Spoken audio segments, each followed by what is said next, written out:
السلام علیکم دوستو، آج وہی ہوا جس کا خدشہ تھا۔ الیکشن کمیشن نے توقعات کے عین مطابق سپریم کورٹ کے اکثریتی ججوں کی 14 ستمبر کی وضاحت پر نظر ثانی درخواست دائر کر دی ہے۔ یعنی وہ جو لیت و لال کا الزام لگا تھا سپریم کورٹ کی طرف سے، سپریم کورٹ نے اپنے فیصلے میں یہ بھی کہا تھا کہ الیکشن کمیشن نے تاخیری حربے استعمال کیے، تو اس کے عین مطابق ایک اور اب نظر ثانی درخواست دائر کر دی گئی ہے، اور یہ کہا گیا کہ الیکشن کمیشن تاخیر کا ذمہ دار نہیں ہے، بلکہ 12 جولائی کا فیصلہ جس میں پی ٹی آئی کے حق میں فیصلہ ہوا تھا، اس کی وضاحت کے لیے 25 جولائی کو درخواست دائر کی گئی، اور سپریم کورٹ نے پھر کہیں 14 ستمبر کو اس حوالے سے آرڈر جاری کیا، جو وضاحت سپریم کورٹ نے دی تھی، جس میں کہا گیا تھا کہ جو مخصوص نشستیں ہیں وہ پی ٹی آئی کی ہیں، اور یہ کہ جو 80 کے قریب ارکان ہیں ان کو پی ٹی آئی کا رکن ڈکلیئر کیا جائے۔ اب الیکشن کمیشن نے حسب معمول یہ بھی سوال اٹھایا ہے اپنی پٹیشن میں کہ تحریک انصاف کی دستاویز پر عدالت نے الیکشن کمیشن کو نوٹس جاری نہیں کیا۔ عدالت نے تحریک انصاف کی دستاویزات پر الیکشن کمیشن سے جواب بھی طلب نہیں کیا۔ وضاحت کی درخواست پر بعد میں پارلیمنٹ نے قانون سازی کر دی ہے، یعنی الیکشن کمیشن نے وہی موقف دہرایا جو کہ سردار ایاز صادق اسپیکر قومی اسمبلی نے اپنے خط میں اختیار کیا تھا سپریم کورٹ کے نام کہ چونکہ اب ہم الیکشن ایکٹ 24 کے تحت فیصلہ کر چکے ہیں، لہٰذا جتنی بھی نشستیں ہیں کوئی 41 کے قریب وہ پی ٹی آئی کو نہیں دی جا سکتی، اور اسی طرح اس کا مطلب یہ ہے کہ جو مخصوص نشستوں کا معاملہ ہے جو کہ پی ٹی آئی کے حصے میں بنتی ہیں وہ بھی ابھی طے نہیں ہوگا۔ اب یہ بھی ذہن میں ہمیں رکھنا چاہیے کہ 14 ستمبر کو جو اکثریتی بینچ کا فیصلہ تھا، جو 8 ججوں نے مل کے ایک کنسنسس فیصلہ تھا، وضاحتی حکم میں یہ کہا تھا کہ فیصلے کی روشنی میں پارٹی سرٹیفکیٹ جمع کرانے والے پی ٹی آئی کے کامیاب امیدوار ہیں، اور جتنے بھی امیدوار ہیں ان کو نوٹیفائی کیا جانا چاہیے بطور پی ٹی آئی۔ اب ایسا یہ لگ رہا ہے کہ ایک طرف حکومت وہ بڑی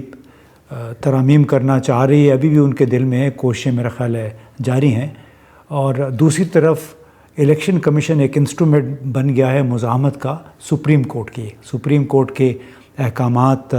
جو ہیں اس کی بیسکلی حکم عدولی وہ کر رہا ہے۔ تو اس طرح پاکستان میں ایک بڑا آئینی بحران پیدا ہو چکا ہے، جو کہ آنے والے دنوں میں غالباً سیاسی عدم استحکام میں مزید اضافہ کرے گا۔ کشیدگی صرف ریاست کے ستونوں کے درمیان ہی نہیں ہے، عدلیہ کے اندر بھی یہ اختلافات کافی کھل کر سامنے آ گئے۔ ایک طرف جسٹس منصور علی شاہ کا گروپ ہے، دوسری طرف قاضی فائزہ صاحب جو کہ ماشاءاللہ آج کل وہ ڈونٹس کی وجہ سے بہت زیادہ خبروں میں ہیں، اور انہوں نے کافی نیک نامی کمائی ہے اس کے ذریعے۔ آپ اس پہ یہ تبصرہ کر سکتے ہیں کہ وہ کام غلط تھا یا صحیح تھا کہ ان کو جو کہا گیا کہ آپ پہ لعنت ہو۔ میں ذاتی طور پہ ایسا کام نہیں کروں گا، لیکن یہ جو جس کو کہتے ہیں نا جو خلق خدا کی زبان ہے اسے بیسکلی نکارہ خدا سمجھو، تو شاید یہ وہ ہے کہ جو عام لوگ، غریب لوگ ہیں، بے بس لوگ ہیں، ان کے جذبات کیا ہیں، قاضی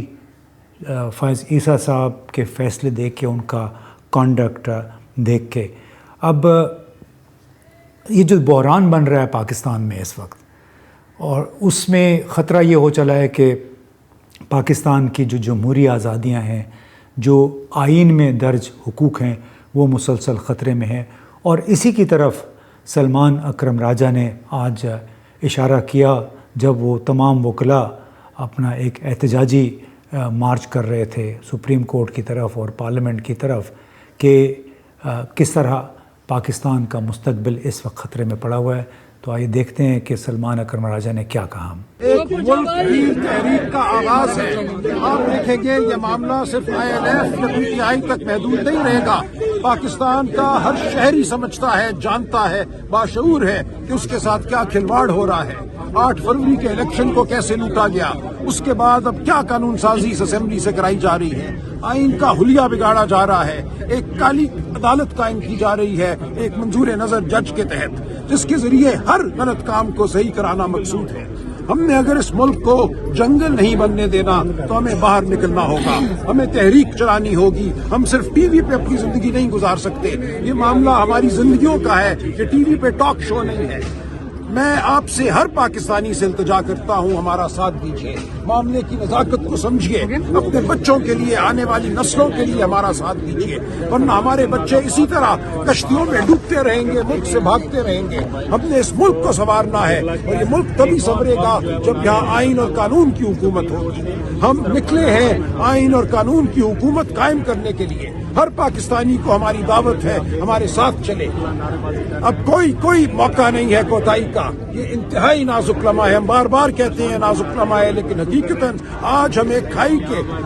دانے پہ کھڑے ہیں۔ آج اگر ہم نے ہمت نہ دکھائی، آج ہم نے اگر اس سیاہ رات کو صبح سے طلوع نہ کیا تو ہم تمام عمر پچھتائیں گے۔ بہت شکریہ۔ سلمان اکرم راجہ کی بات آپ نے سن لی، اور یہ میرا خیال ہے ہر اس پاکستانی کے لیے ایک لمحہ فکریہ ہے جو سالہ سال سے اس امید میں تھے کہ پاکستان میں جمہوری حقوق، آئینی حکمرانی کو مسلسل بڑھاوا ملے گا، لیکن گزشتہ 2 سال کے دوران ہم نے جو دیکھا، جو PDM-1 اور PDM-2 حکومتوں کے ہاتھ سے ہو رہا ہے، اس کی وجہ سے جو آئینی تحفظ کی جو ایک عمارت ہے وہ اب خطرے میں نظر آ رہی ہے، اور جو اس کی وجہ سے تقسیم بھی بڑی شدید پیدا ہو چکی ہے، اور ایسا لگتا ہے کہ عدلیہ کے اندر جو تقسیم ہے اس کا تعلق 25 اکتوبر کو ہونے والی تبدیلی، یعنی قاضی فیض عیسیٰ کی ریٹائرمنٹ ہے۔ انہوں نے اس تاریخ کو ریٹائر ہو جانا ہے، اور پاکستان بار کونسل اکثر وکلاء نے، حامد خان صاحب نے بھی یہ کہہ چکے ہیں کہ 26 اکتوبر کو چیف جسٹس آف پاکستان منصور علی شاہ ہوں گے، کسی اور کو قبول نہیں کیا جائے گا۔ تو ایک لحاظ سے ایک دھمکی بھی ہے، ایک بڑے عزم کا اظہار بھی ہے کہ جتنے نامی گرامی وکلاء ہیں، وہ وکلاء جو کہ اعظم نذیر تارڑ گروپ سے تعلق نہیں رکھتے ہیں، انہوں نے تو صاف کہہ دیا ہے کہ 26 اکتوبر کو چیف جسٹس آف پاکستان منصور علی شاہ ہوں گے۔ لیکن کیا اس دوران آئینی عدالت بھی بن چکی ہوگی؟ یہ ایک بہت بڑا سوالیہ نشان ہے۔ اس کے لیے حکومت تو بھرپور کوشش کر رہی ہے، ہر قسم کی تعویلیں اس کے لیے پیش کی جا رہی ہیں۔ برے اقتصادی حالات میں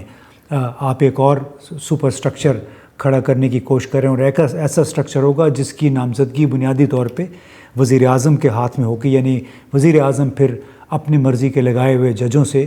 اپنی مرضی کے فیصلے بھی حاصل کر سکیں گے۔ پھر ایسا نہیں ہوگا کہ 13 میں سے 11 جج PTI کو، اس جماعت کو جس کو آپ نے دیوار سے لگایا ہوا ہے، اس کو وہ ایک پارلیمانی جماعت بھی مان لیں، اس کو سیاسی جماعت بھی مان لیں، اور پھر الیکشن کمیشن سے کہیں کہ ان کو آپ، ان کی جو نشستیں ہیں ان کو آپ PTI کے طور پہ نوٹیفائی کریں۔ تو آنے والے دنوں میں لگتا ہے کہ جو سیاسی آئینی بحران ہے یہ مزید شدت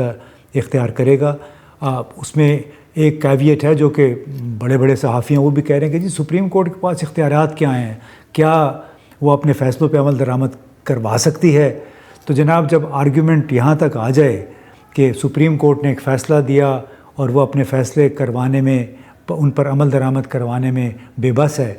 تو اس کا مطلب ہے کہ وہ لوگ جو یہ پرچار کر رہے ہیں ان کا یقین آئین میں، جمہوری اقدار میں بالکل نہیں ہے، بلکہ وہ تو ججوں کو، ان 8 ججوں کو جنہوں نے ابھی تک کافی ہمت دکھائی ہے، اور اسلام آباد ہائی کورٹ کے وہ 6 جج جنہوں نے خط بھی لکھا تھا کہ وہ ابھی تک کھڑے ہیں، کوشش کر رہے ہیں کہ اس ملک میں جو رہی صحیح جمہوری آزادیاں ہیں ان کا تحفظ کریں۔ البتہ ان کو یہ کہنا کہ آپ کے پاس تو اختیار ہی نہیں ہے، ایک بڑے گھٹیا قسم کا طعنہ ہے جو ان ججوں کو دیا جا رہا ہے جو قانون کی حکمرانی، آئین کی عملداری پر یقین رکھتے ہیں، اور جنہوں نے فیصلہ صرف بلیک اینڈ وائٹ قانون کو دیکھ کے نہیں کیا، بلکہ ان حالات کو سامنے رکھ کے کیا جن کا سامنا PTI کو